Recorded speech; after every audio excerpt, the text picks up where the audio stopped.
اعوذ باللہ من الشیطان الرجیم بسم اللہ الرحمن الرحیم یا ایہا الذین آمنوا کونوا قوامین بالقسط شہداء للہ ولو علی انفسکم او الوالدین والاقربین ان یکن غنیا او فقیرا فاللہ اولی بہما فلا تتبعوا الهوى أن تعدلوا وإن تلووا أو تعرضوا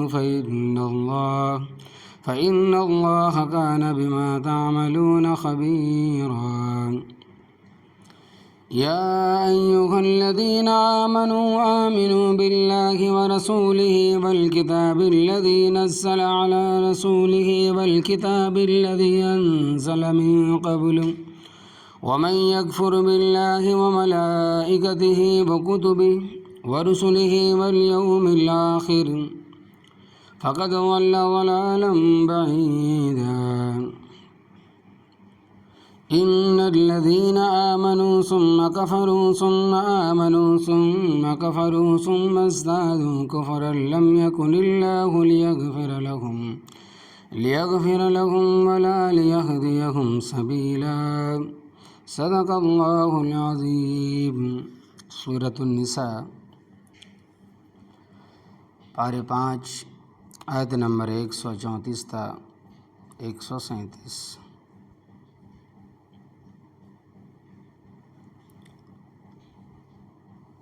لفظ ترجمہ: یا ایہا الذین آمنوا، اے وہ لوگو جو ایمان لائے ہو، کونو ہو جاؤ تم، قوامین سختی کے ساتھ، قائم رہنے والے، بالقسط انصاف پر، شہداء للہ گواہی دینے والے اللہ تبارک و تعالیٰ کی رضا کے لیے، ولو علی انفسکم، اور اگرچہ وہ گواہی تمہارے نفسوں کے خلاف ہو، او الوالدین یا ماں باپ کے خلاف، والاقربین اور قریبی رشتہ داروں کے خلاف، ان یکن غنیا اگر ہے وہ شخص مالدار، او فقیرا یا ہو محتاج ضرورت مند، فاللہ اولی بہما، پس اللہ تبارک و تعالیٰ ان دونوں کے زیادہ قریب اور خیر خواہ ہے، فلا تتبعوا الہوی، پس نہ پیروی کرو تم خواہش کی، ان تعدلوا، اس بات سے کہ تم عدل نہ کرو،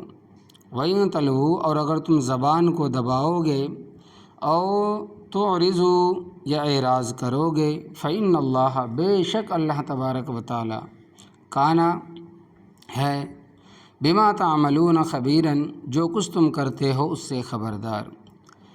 یا ایھا الذین آمنوا، اے وہ لوگو جنہوں نے زبان سے ایمان کا دعویٰ کیا ہے، آمنو حقیقتاً ایمان لاؤ، باللہ اللہ تبارک و تعالیٰ پر، ورسولہ اور اس کے رسول پر، والکتاب الذی اور اس کتاب پر، نزل جو نازل فرمائی اللہ تبارک و تعالیٰ نے، علی رسولہ اپنے رسول پر، والکتاب الذی اور ہر اس کتاب پر ایمان لاؤ، انزل جو نازل فرمائی اللہ تبارک و تعالیٰ نے، من قبل اس سے پہلے، ومن یکفر باللہ اور جو شخص انکار کرے گا اللہ تبارک و تعالیٰ کے احکام کا، وملائکتہ اور اس کے فرشتوں کا، وکتبہ اور اس کی کتابوں کا، ورسلہ اور اس کے رسولوں کا، والیوم الآخر اور آخرت کے دن کا، فقد ضل پس تحقیق وہ گمراہ ہوا، ضلالا بعیدا گمراہی میں دور جا پڑا۔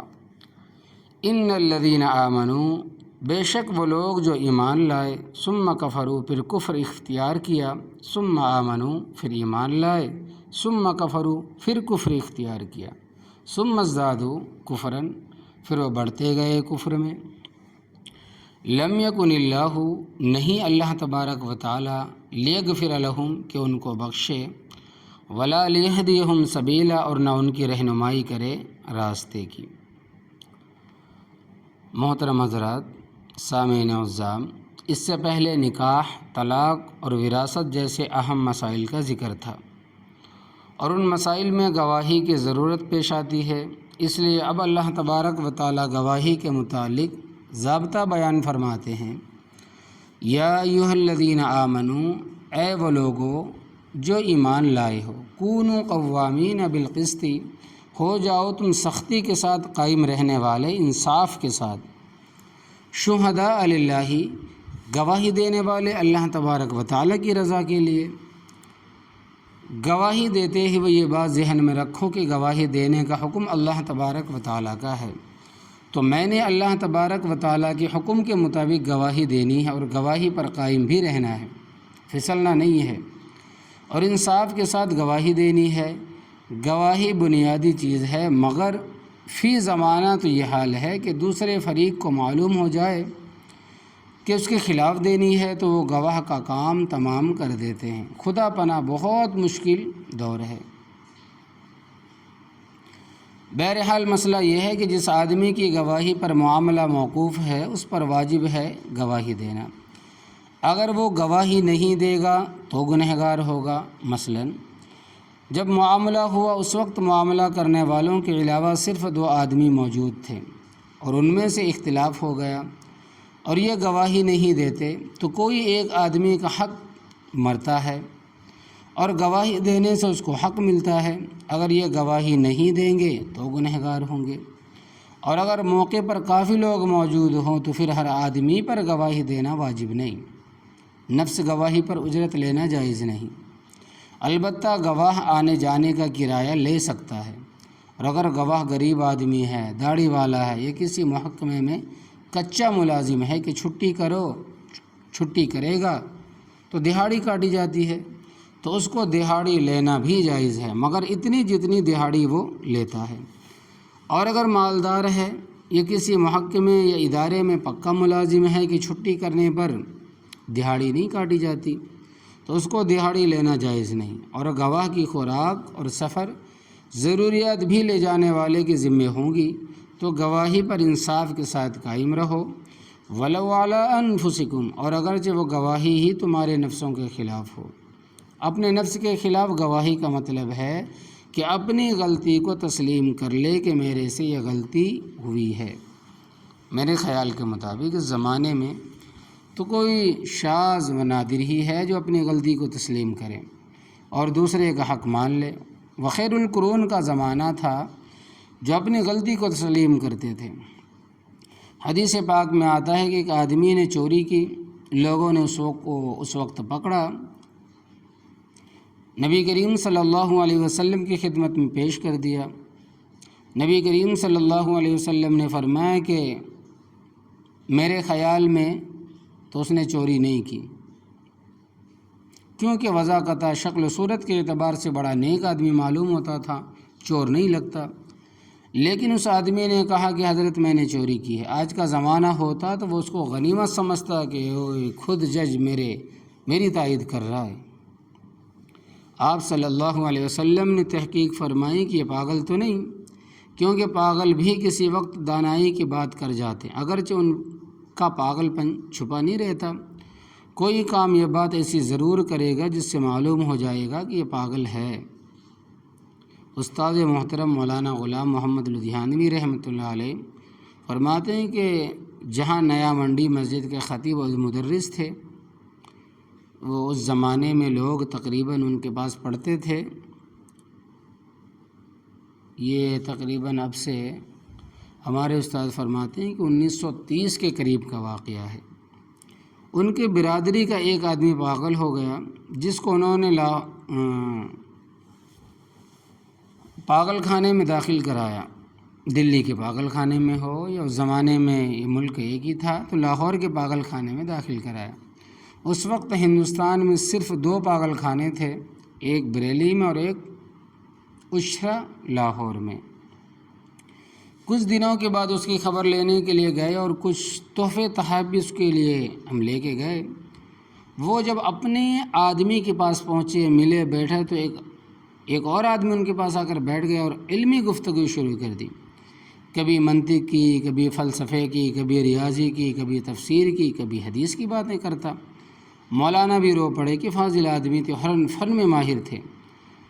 کچھ دیر بعد اس نے کہا کہ میں ٹھہر کے آتا ہوں، طبعی تقاضے کے لیے گیا، پانی پینے کے لیے گیا۔ مولانا نے دریافت کیا کہ یہ کون آدمی ہے، کہنے لگے کہ حضرت پاگل ہے۔ مولانا نے کہا یہ کس طرح پاگل ہے؟ اس نے میرے ساتھ کافی دیر علمی گفتگو کی ہے، اس میں تو کوئی پاگل والی بات ہے ہی نہیں۔ حیران ہو گئے کہ یہ کیسا پاگل ہے۔ تھوڑی دیر بعد وہ پھر آ گیا اور مختلف مسائل پر گفتگو شروع کر دی۔ وہ جوں باتیں کرتا مولانا تو حیران ہوتے کہ اس کو پاگل کہنے والے تو خود پاگل ہیں۔ مولانا نے ٹائم دیکھا تو فرمایا کہ میں جاتا ہوں، اگر تاخیر کی تو گاڑی سے رہ جاؤں گا، کیونکہ اس زمانے میں آمد و رفت کے وسائل بہت کم ہوتے تھے۔ ریل گاڑیاں ہوتی تھی جو رہ گیا سو رہ گیا، پھر اگلی گاڑی کا انتظار کرنا ہوتا تھا۔ اس لیے مولانا نے کہا کہ میں اب جاتا ہوں۔ اس نے کہا کہ اچھا تم جا رہے؟ مولانا نے کہا کہ ہاں میں جا رہا ہوں۔ تو مسافے کے لیے ہاتھ آگے بڑھایا تو پاگل نے مولانا کے ہاتھ پر تھوک دیا۔ مولانا نے کہا کہ واقعی پاگل ہے، تو پاگل کا پاگل پن چھپا نہیں رہتا۔ تو بات ہو رہی تھی چور کے متعلق، تو آپ صلی اللہ علیہ وسلم نے فرمایا کہ یہ پاگل تو نہیں؟ کہنے لگے کہ نہیں حضرت سمجھدار ہے۔ آپ صلی اللہ علیہ وسلم نے فرمایا کہ دیکھو یہ نشے میں تو نہیں؟ معلوم ہوا کہ نہیں، نشے میں بھی نہیں۔ کیا ہوا پھر؟ آپ صلی اللہ علیہ وسلم نے فرمایا کہ اس کو لے جاؤ اور اس کا ہاتھ کاٹ دو۔ تو آج کے زمانے میں کون اقرار کرتا ہے کہ جانتے ہوئے کہ میرا ہاتھ کاٹ دیا جائے گا؟ تو وہ لوگ زمانہ تھا صحابہ کا، خیر القرون کا، تو لوگ سچ بولتے تھے۔ اب الوالدینی، اگر یہ گواہی والدین کے خلاف ہو، والدین بڑی دولت ہے، اگر کوئی سمجھے تو مگر گواہی اگرچہ والدین کے خلاف بھی جاتی ہے تو اللہ تبارک و تعالیٰ کا حکم مقدم سمجھتے ہوئے ان کے خلاف بھی گواہی دے دے۔ والاقربین، اور قریبی رشتہ داروں کے خلاف حقی گواہی ہے تو ان کے خلاف بھی دے۔ ان یکن غنیا او فقیرا فاللہ اولی بہما، اگر ہے وہ شخص مالدار یا محتاج، بس اللہ تبارک و تعالیٰ ان دونوں کے زیادہ قریب اور خیر خواہ ہے، بھلائی ہے۔ تم نے نہ مالدار ہونے کی رعایت کرنی ہے، نہ فقیر ہونے کا لحاظ کرنا ہے۔ یہ نہ خیال کرو کہ یہ مالدار ہے اور اچھے کام کرتا ہے، اس کے حق میں گواہی دے دو۔ اچھے کام کرتا رہے گا یا وہ فقیر ہے، اس کا حق تو نہیں بنتا، مگر اس کے حق میں گواہی دے دو۔ محتاج ہے، اس کا کچھ بن جائے گا۔ فرمایا کہ نہیں، تم حق کی گواہی دو، نہ غنی کی رعایت کرو اور نہ فقیر کا لحاظ کرو۔ فرمایا کہ فلا تتبعوا الہوی ان تعدلوا، پس تم نہ پیروی کرو خواہش کی کہ عدل کرنا چھوڑ دو۔ وَإِن تَلْوُوا أَوْ تُعْرِضُوا، اور اگر تم زبان کو دباؤ گے تو اعراض کرو گے۔ مطلب یہ ہے کہ شہادت کو توڑنے موڑنے کے لیے اپنی زبان کو اس طرح مت حرکت دو کہ اس کے معانی تبدیل ہو جائے اور شہادت ہی غلط ہو جائے، یعنی گواہی غلط ہو جائے۔ زبان کو دبانے کا مطلب یہ ہے کہ بعض ملتے جلتے الفاظ ہوتے ہیں، زبان دبا کر ایک ہی جگہ دوسرا ادا کر دیا جائے، ایسا نہ کرو۔ مثال کے طور پر یہودی جب نبی کریم صلی اللہ علیہ وسلم کی خدمت میں آتے تو کہتے السلام علیکہ، اب توجہ کرنے والا ہی سمجھے گا کہ اس نے کیا کہا ہے۔ اصل لفظ السلام علیکہ، آپ پر سلامتی ہو، غلام کھا جاتے اور کہتے ہیں السلام علیکم، اس کے معنی ہے تیرے اوپر موت واقع ہو۔ تو تھوڑے سے فرق کے ساتھ کتنا فرق پڑ گیا۔ تو اس طرح تم زبان دبا کر ایک لفظ کی جگہ دوسرے لفظ کہو گے تو بڑا سخت گناہ ہے۔ فرماتے ہیں کہ استاد صاحب کہ ہم وڈالہ سندھواں پڑھتے تھے، ہمارا ایک ساتھی بڑا مسخرہ، اس نے کوئی شرارت کی جس کی شکایت محتمم صاحب کے پاس پہنچ گئی۔ اس کو طلب کیا اور اس سے پوچھا کہ تو نے کیا شرارت کی ہے؟ اس نے کہا کہ اللہ کی قسم مجھے تو علم بھی نہیں ہے، اور جان بچائی، مگر جن ساتھیوں کو علم تھا کہ اس نے یہ کام کیا ہے انہوں نے اس کو گھیر لیا کہ تو نے قسم کس حساب سے کھائی ہے۔ کہنے لگا کہ تم نے سنا نہیں میں نے کیا کہا ہے؟ میں نے تو کہا ہے اللہ کی قسم، اللہ نہیں، اللہ کی قسم۔ ایک سبزی ہے کدو کی، جنس سے اس کو اللہ کہتے، اور تربوز کی بیل کو اللہ کہتے۔ دیکھو اس نے زبان دبا کر اللہ کی جگہ اللہ کہہ دیا، تو چال باز قسم کے لوگ ایسی حرکتیں کر کے دھوکہ دیتے ہیں۔ ایک لفظ کی جگہ دوسرا لفظ ادا کر دیا، لہذا اللہ تبارک و تعالیٰ فرماتے کہ تم گواہی میں زبان کو نہ دباؤ، نہ پھیرو۔ اور اعراض کا مطلب یہ ہے کہ جس بات پر گواہی موقوف ہے وہ اہم جز تم بیان ہی نہ کرو، اور ادھر ادھر کی باتیں کر کے فضول بحث کرتے رہو، یہ بھی سخت گناہ ہے۔ فَإِنَّ اللَّهَ كَانَ بِمَا تَعْمَلُونَ خَبِيرًا، بے شک اللہ تبارک و تعالیٰ ہے جو کچھ تم کرتے ہو اس سے خبردار۔ یا ایھا الذین آمنوا، اے وہ لوگو جنہوں نے زبان سے ایمان کا دعویٰ کیا ہے کہ ہم موحد ہیں، آمنو حقیقتاً ایمان لے آؤ، صحیح معنی میں مومن بن جاؤ، کیونکہ خالی ایمان کے دعوے سے کچھ بھی حاصل نہیں ہوگا۔ ایمان کس پر لاؤ؟ باللہ، اللہ تبارک و تعالیٰ کی ذات پر۔ ایمانیات میں سب سے بنیادی چیز ہے اللہ تبارک و تعالیٰ کی ذات اور صفات پر ایمان لانا، کہ اللہ تبارک و تعالیٰ وہ ذات ہے جو واجب الوجود ہے، نہ اس کی ابتدا ہے نہ انتہا ہے، نہ اس کو کسی کا خوف ہے، نہ وہ بیمار ہوتا ہے، نہ اس کو موت کا ڈر ہے، خود نظر نہیں آتا، اس کے قدرت کے مناظر نظر آتے ہیں، اور انہی کے ذریعہ اس کی پہچان ہوتی ہے کہ زمین کو دیکھو، آسمان کو دیکھو، چاند سورج ستاروں کو دیکھو، انسانوں کی شکل و صورت کو دیکھو، حیوانات کو دیکھ لو۔ وفی کل شیء لہ آیۃ تدل علی انہ واحد، ہر چیز میں اس کے لیے دلیل ہے جو اس پر دلالت کرتی ہے کہ وہ وحدہ لا شریک ہے۔ ورسولہ، اور اس کے رسول نبی کریم صلی اللہ علیہ وسلم پر ایمان لاؤ۔ والکتاب الذی نزل علی رسولہ، اور اس کتاب پر ایمان لاؤ جو اللہ تبارک و تعالیٰ نے اپنے رسول صلی اللہ علیہ وسلم پر تھوڑی تھوڑی کر کے نازل فرمائی، یعنی قرآن پاک۔ والکتاب الذی انزل من قبل، اور اس کتاب پر ایمان لاؤ جو نازل فرمائی اللہ تبارک و تعالیٰ نے اس سے پہلے، تورات ہے، زبور ہے، انجیل ہے۔ جن کتابوں کا تمہیں نام نہیں آتا ان پر اجمالی طور پر ایمان لاؤ۔ اللہ تبارک و تعالیٰ کی تمام کتابوں کو ہم مانتے ہیں اور تمام رسولوں کو بھی ہم مانتے ہیں۔ ومن یکفر باللہ، اور جو شخص انکار کرے اللہ تبارک و تعالیٰ کے احکام کا، وہ ملائکتہ، اور اس کے فرشتوں کے۔ اللہ تبارک و تعالیٰ کے فرشتے نوری مخلوق ہے جن کو اللہ تبارک و تعالیٰ نے نور سے پیدا فرمایا، اور وہ نور بھی اسی طرح مخلوق ہے جس طرح آگ مخلوق ہے، مٹی مخلوق ہے، ہوا مخلوق ہے، پانی مخلوق ہے، نہ وہ کھاتے ہیں نہ پیتے ہیں، نہ ان میں مرد عورتوں والی خواہشات، ہر وقت اللہ تبارک و تعالیٰ کی حمد و ثنا میں مشغول رہتے ہیں۔ ان کی خوراک ہے سبحان اللہ و بحمدہ۔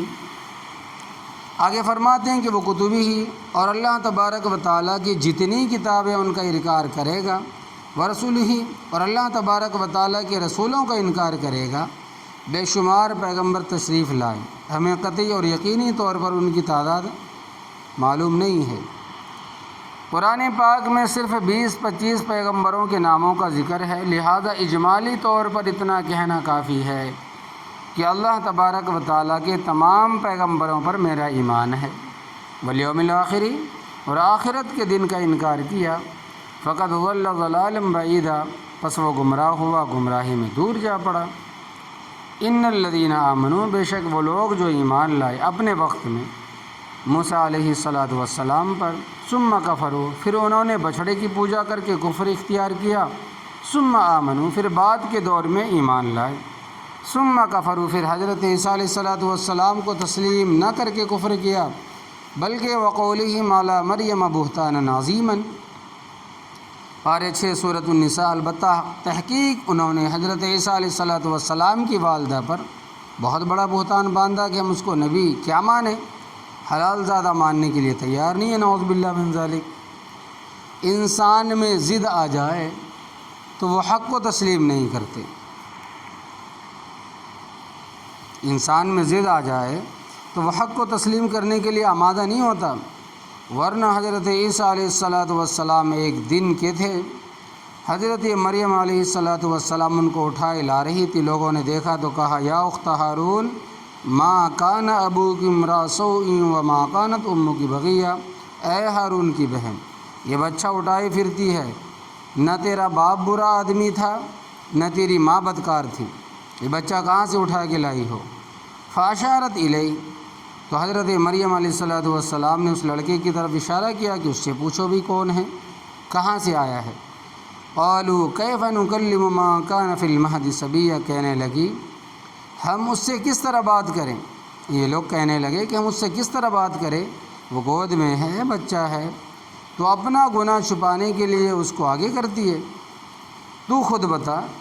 یہ باتیں ہو رہی تھی، حضرت عیسیٰ علیہ السلام نے تقریر شروع کر دی، فرمایا کہ قال انی عبد اللہ آتانی الکتاب وجعلنی نبیا، مریم میں اللہ تبارک و تعالیٰ کا بندہ ہوں، اس نے مجھے کتاب دی ہے، مجھے نبی بنایا ہے۔ آگے مفصل تقریر ایک رکوع کی، لیکن جن لوگوں کے دلوں پر تالے لگے ہوئے تھے انہوں نے پھر بھی تسلیم نہیں کیا، حالانکہ وہ سوچ سکتے تھے کہ ایک دن کا بچہ ہے اور کیسی عمدہ تقریر کر رہا ہے، ہمیں تسلیم کر لینا چاہیے، مگر جب دل پر تالا لگ جائے تو اس کا کوئی علاج نہیں ہے۔ ثم ازدادوا کفروا، پھر جب نبی کریم صلی اللہ علیہ وسلم تشریف لائے تو مزید کفر میں بڑھتے گئے۔ پہلے پارے میں آپ پڑھ چکے کہ مرتے وقت یہودی وصیت کرتے تھے کہ نبی آخر الزماں کی یہ علامتیں ہیں، جب وہ تشریف لائے تو ان پر ایمان لانا اور ہمارا ان کو سلام کہنا، اور جب دشمنوں کے مقابلے میں لڑتے تو آپ صلی اللہ علیہ وسلم کے وسیلے اور برکت سے دعا کرتے، کہتے اے پروردگار نبی آخر الزماں کی برکت اور وسیلے سے ہمیں فتح عطا فرما۔ پھر جب وہ تشریف لائے تو انکار کر گئے اور کفر کو اور زیادہ کر لیا۔ لم یکن اللہ لیغفر لہم، نہیں ہے اللہ تبارک و تعالیٰ کے کہ ان کو بخشے جو یہ کارروائیاں کرتے ہیں، ولا لیہدیہم سبیلا، اور نہ اللہ تبارک و تعالیٰ ان کو راستے کی رہنمائی کرے گا جو اپنی ضد پر اس قدر پختہ ہو کہ خدا کو کیا ضرورت ہے ان کو ہدایت دینے کی، وہ کوئی ان کا محتاج تھوڑا ہی ہے۔